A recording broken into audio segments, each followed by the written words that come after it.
होगा कि नहीं होगा, वो यार किसी ये तो शुरू तो करिए ना, जब शुरू करेंगे तो फिर आगे चलेंगे। तो इसलिए प्रेसिडेंट साहब ये बड़ा इम्पॉर्टेंट है कि अगर हमने अपने जो तबकात जिनको हमने सपोर्ट देनी है और असिस्ट करना है कि उन पे टैक्सेशन का जो बोझ जो है वो उनकी जीडीपी कंट्रीब्यूशन से ज़्यादा है, ये उसी सूरत में हो सकेगा। बाकी जो शोबात हैं और बाकी जो सेगमेंट्स हैं, they play the ball and they contribute in line with their GDP contribution, whether it's the real estate sector, whether it's our brethren and sisters in retail and wholesale segments, and indeed agriculture. तो ये सारी तब चीज़ें हो सकेंगी कि अगर हमने सैलरी क्लास की बात की है, मैन्युफैक्चरिंग इंडस्ट्री की बात की है, ये उसी वक्त हो सकता है कि हम टैक्स को ब्रॉडन करें। Because I am very clear कि अगर 9 से 10% हमारा टैक्स टू जीडीपी रेशो है और अगर हम 13-13.5% पे हम नहीं ले जा सके तो ये फिस्कल सस्टेनेबिलिटी जो है वो नहीं आएगी। तो I think that's going to be very critical. तो इसमें आपकी भी मदद ज़रूरत होगी ताकि जब हम ये बात करते हैं, पार्लियामेंट में लेकर जाते हैं, तो आप खामोश तमाशाई ना बना कीजिए। Not just asking for your self, you should commit and support the government in terms of the measures that we are taking in terms of broadening the tax base. ये broaden होगी तो इस मुल्क की सेल्फ सस्टेनेबिलिटी आएगी, इस मुल्क की सेल्फ सस्टेनेबिलिटी आएगी तो the fund will be the last program, जिसको हम हर वक्त कहते हैं कि जिन्होंने ये कर दिया, फलाना कर दिया, etcetera. Now in terms of the structural reforms, इसमें देखें एनर्जी साइड पे जो भी हुआ वो प्राइम मिनिस्टर साहब की मीटिंग में आप मौजूद थे, जो इस वक्त रिलीफ मिल चुकी है and we are very clear in the इंशाल्लाह इन द कमिंग मंथ्स वो भी एक फर्दर रिलीफ का प्राइम मिनिस्टर साहब इंशाल्लाह अनाउंस करेंगे in the next few months. बाकी जो एसओई और प्राइवेटाइजेशन है, इसमें आप सबका बहुत बड़ा एक किरदार होगा। हमने 24 स्टेट ओन्ड एंटरप्राइजेस को कह दिया कि इसको प्राइवेटाइज कर दें। 800 बिलियन से 1 ट्रिलियन का मजमूई लॉस होता है हर साल। जब आप बात करते हैं कि हमारे आपने टैक्सेस रेज कर दिए, जब आप बात करते हैं कि जी ये एजुकेशन पे और हेल्थ पे और इन चीज़ों पे क्यों नहीं खर्च हो रहा, ये उसका जवाब है कि ये ट्रिलियन हमें इन चीज़ों को इस्तेमाल करना चाहिए। आपके टैक्सों का हुजम जो है उसको नीचे लाना चाहिए और हेल्थ, एजुकेशन और उस पर मैं 1 मिनट के लिए बात करूंगा और फिर ताकि we have an open discussion as well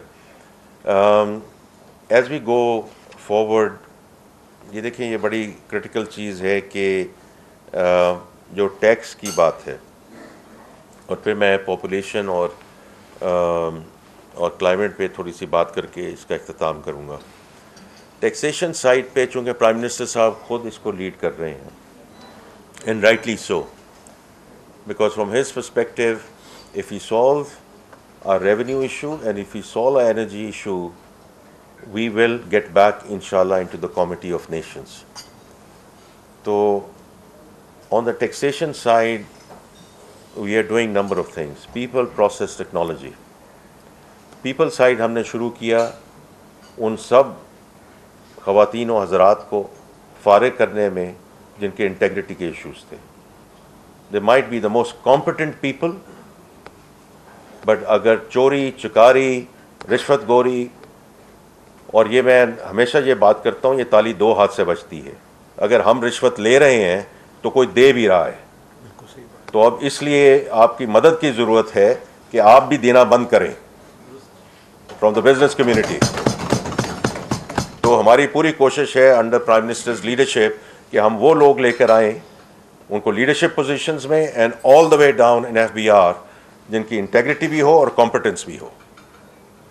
number 2, the process part of it. Processes को हम किस तरह सिंप्लीफाई कर सकते हैं। सैलरी क्लास की बहुत बात होती है, आपके साथ भी प्रेसिडेंट साहब ये बात हुई। सैलरी क्लास के मैं ये बात करना चाहता हूँ कि इंशाल्लाह जो अब हम फॉर्म डेवलप करने चाह रहे हैं ताकि before September when the salary class, हो सकता है मेरी जैसी सैलरी क्लास, तो खैर मैं तनख्वाह नहीं ले रहा 1.25 साल से, बट जब मैं सैलरी क्लास में था और सितंबर से पहले मैंने अपना इनकम टैक्स दिया है, तो इसलिए मुझे मालूम है कि पिछले साल मैंने क्या दिया था और अब क्या दिया है. So when people say you have empathy and sympathy, because I paid my tax based on when I was in the private sector. लेकिन जो 70, 75, 80% हैं जो सैलरी क्लास के हैं, ये तो वो लोग हैं जिनका ना फिक्स इनकम पोर्टफोलियो है, ना इक्विटी पोर्टफोलियो है, ना उनकी जायदादें इधर हैं, ना उनकी जायदादें बाहर हैं. उनकी तो इनकम गिरती है अपने अकाउंट में, उसी पे डिडक्ट हो जाती है. Still they have to go to income tax advisors, income tax lawyers, क्योंकि हमने 150 का 170 का या पता नहीं कितने वो फॉर्म हमने बनाया हुआ. तो मुझे FBI की तरफ से कहा जी कि मसला क्या है, वहाँ नॉन एप्लीकेबल लिख दें. अगर नॉन एप्लीकेबल कोई लिखेगा वो किसकी बेसिस पे लिखेगा, और कल कोई अगर आके पकड़ ले कि जी आपने नॉन एप्लीकेबल लिख दिया था तो ये तो आपको एप्लीकेबल है. तो इंशाअल्लाह ताला हम ये जो फॉर्म है अब सिर्फ 15, 20, 25 चीज़ों पे लेके जा रहे हैं.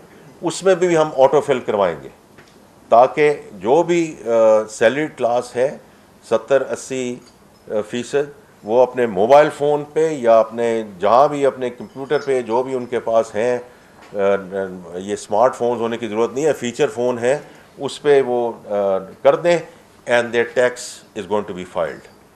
आई think it's going to be very. इसी तरह हम प्रोसेसेस में और बहुत सहूलत लेकर आ रहे हैं, बिकॉज अगर हमने वो प्रोसेसेस ऑटोमेट कर दिए जो ऑलरेडी करप्शन ज़्यादा हैं या वो इश्यूज़ उसमें लाते हैं, तो उसका कोई फ़ायदा नहीं होगा in terms of automating the wrong processes.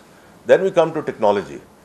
और टेक्नोलॉजी में जो फेसलेस कस्टम्स की पहले बात हुई है और अभी मैंने आपको जिक्र किया है कि हम उसमें टेक्नोलॉजी में, क्योंकि इसका मकसद क्या है, इसका मकसद ये है कि कोई आप ऊपर आके अफलातून भी लगा देंगे.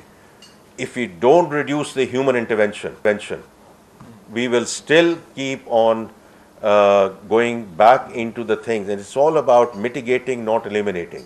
तो इसलिए people process technology, इसमें प्राइम मिनिस्टर साहब खुद इसको लीड कर रहे हैं और इंशाल्लाह ताला आप इसके समरात आप देख भी रहे हैं और देखेंगे भी. लेकिन इसमें मेरी आपसे गुजारिश ये है कि आप भी थोड़ा सा हौसला कर लें. और मैं इसलिए कहता हूँ, और मैं इस वक्त टीवी के सामने और सब कौम के सामने आके बात कर रहा हूँ कि कोई साहब मेरे पास आए आज से 4-5 महीने पहले, उन्होंने कहा जी कि हमें रिफ़ंड तो मिल गया है. मैंने कहा बड़ी अच्छी बात है, अल्हम्दुलिल्लाह. तो मसला क्या है? उन्होंने कहा जी मसला ये है कि हमारा तो जो भी था जान पहचान दी हमें मिल गया है, कोई ऐसा नहीं, इतने पैसे मांगे जा रहे थे, वो हम इतने पैसे देने के लिए तैयार नहीं थे. तो खैर इन एनी केस हमें मिल गया है. तो मैंने कहा अब क्या मसला है? उन्होंने कहा जी मसला ये है कि उन्होंने कहा है कि इन जैसे तो वज़ीर कई आए हैं कई गए हैं, तो हमें तो इन्हीं लोगों से दोबारा डील करना है, तो इसलिए इतना अभी भी दे दें. That's what his operating people said, right. तो मैं आपसे गुजारिश है कि मत कीजिए, मेरी आपसे गुजारिश है कि ये मत कीजिए, क्योंकि हमारी ये मेरे सीनियर कॉलीग्स यहाँ मौजूद हैं, मेंबर पॉलिसी इनकम टैक्स हैं, मेंबर कस्टम्स पॉलिसी यहाँ मौजूद हैं, चेयरमैन FBR की कुछ तबीयत नासाज थी, वो तशरीफ नहीं ला सके. हमारी आपसे गुजारिश है कि ये मत कीजिए. असी हौसला कर रहे हैं, तुसी भी थोड़ा जिहा हौसला कर लो, अल्लाह खैर करेगा. और उसके बाद जी जो एनर्जी है उस पर तो बहुत बात हो चुकी है. SOEs, privatization, ये very clear under Mohammad Ali sahab leadership. We are going to fast track the privatization process. इंशाल्लाह PIA जो है इस साल इसी महीने उसका EOI दोबारा आएगा. उनके जो अदर इश्यूज़ थे वो चले गए हैं अल्हम्दुलिल्लाह. जो यूरोपियन राउट्स खुल गई हैं और जो आगे उनका UK का राउट है वो भी इंशाल्लाह उस पर भी बड़ी हम पुरुमीद हैं कि वो आगे चलेगा. मेरी आखिरी गुजारिश प्रेसिडेंट साहब ये है कि ये जो हमने सारी अभी बात की हैं, this is about the immediate economic turnaround, and अल्हम्दुलिल्लाह we are moving in the right direction. इसमें शुगर रश नहीं होना चाहिए, इसमें ग्रोथ भी आएगी, सस्टेनेबल ग्रोथ भी आएगी as we take steps forward. दो चीज़ें, पॉपुलेशन एंड क्लाइमेट. जिस हिसाब से हमारी पॉपुलेशन ग्रो कर रही है 2.55%, और इसका एक्चुअली रूरल साइड पे ये ज़्यादा बढ़ रही है, एक्चुअली अर्बन साइड पे उसका कम है।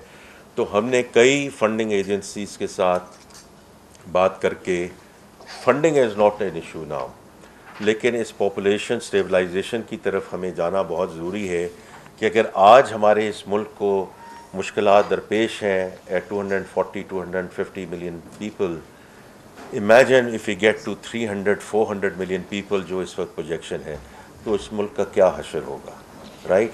और उसके ऑलरेडी चीज़ें आनी शुरू हो चुकी हैं कि हमारा जो मुल्क है उसमें 5 साल के जो बच्चे हैं 40% of them are stunted.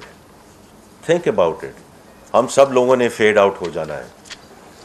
This is the population which are the future leadership of the country, number 1।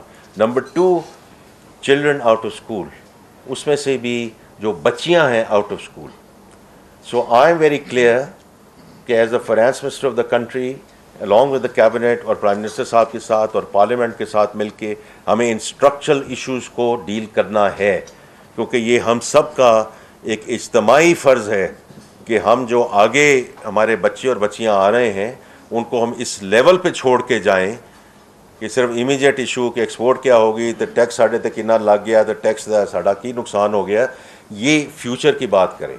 और इसी तरह जो क्लाइमेट है, क्लाइमेट लाहौर से बेहतर क्या कोई जान सकता है कि अक्टूबर से लेकर फरवरी तक यहाँ सांस लेना मुहाल हो गया है, सांस लेना। और मेरा लाहौर से ताल्लुक़ है, मेरा घर इधर है। जब भी आप मुझे मौका देंगे कि मैं वापस यहाँ आके सेटल हूँ, मैंने यहीं आके वापस आना है। It's not sustainable.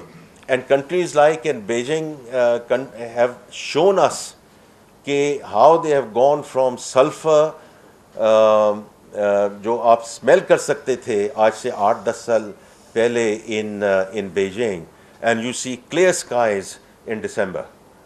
तो ये सब हमारे पे और आप पे मुनहसर है कि इस वक्त जो वज़ीर आला इस वक्त कोशिश कर रही हैं यहाँ पंजाब की